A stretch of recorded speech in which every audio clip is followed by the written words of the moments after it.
senhor tá esperando o quê? Matar um? Barra, mato escuro, água preta, querendo resposta. Um voto eles ganham, com um voto eles perdem. Um voto eles ganham, com um voto eles perdem. Um voto eles ganham, com um voto eles perdem. Não, nós aqui do Quinto fizemos um baixo assinado, milhões de assinatura para reativar o DPO, que nós não temos. Nós estamos sem segurança aqui no Quinto, né? E o nosso prefeito, Neto e Frank Areia, não faz nada pela gente, nada. Eu fiz uma manifestação junto com a população do Quinto e o que ele tinha que fazer é tentar reativar aqui o DPO e cuidar da população. Porque na hora de pedir o voto, eles vêm até a gente, somos nós que votamos neles. Triste daí se não fosse nós.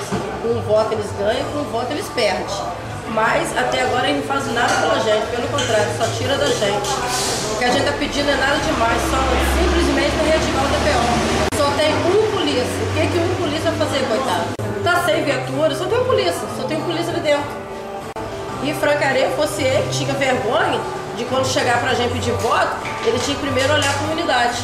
E Neto também, o prefeito daqui agora. Cadê isso? Cadê o nosso prefeito, nosso vereador?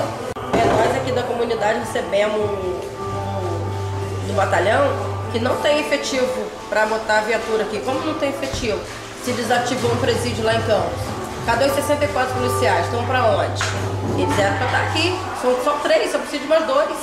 Entendeu? Cadê a viatura? Com tanta viatura nova que chegou agora. Guarda municipal nós não temos aqui. Nunca vimos guarda municipal aqui. Só se ganha na prefeitura São João da Barra, porque aqui andando aqui ninguém vê não. E para que guarda municipal também? Não fazem nada. O prefeito daqui de São João da Barra e o vereador só conhece do Açu, do Açu até o Porto, porque para cá eles não conhecem. Porque no Açu, no Porto, lá tem uma viatura, mas nós aqui não temos uma viatura. E assalto tá direto, constante assalto. Só tá esperando o quê? Matar um, poder chegar uma viatura aqui, gente? Eu acho que tá faltando isso, mais nada. Então, nós queremos resposta. A comunidade, Sabonete, Casumbá, Mato Escuro, Água Preta, querendo resposta. Tá querendo resposta do DPO reativado.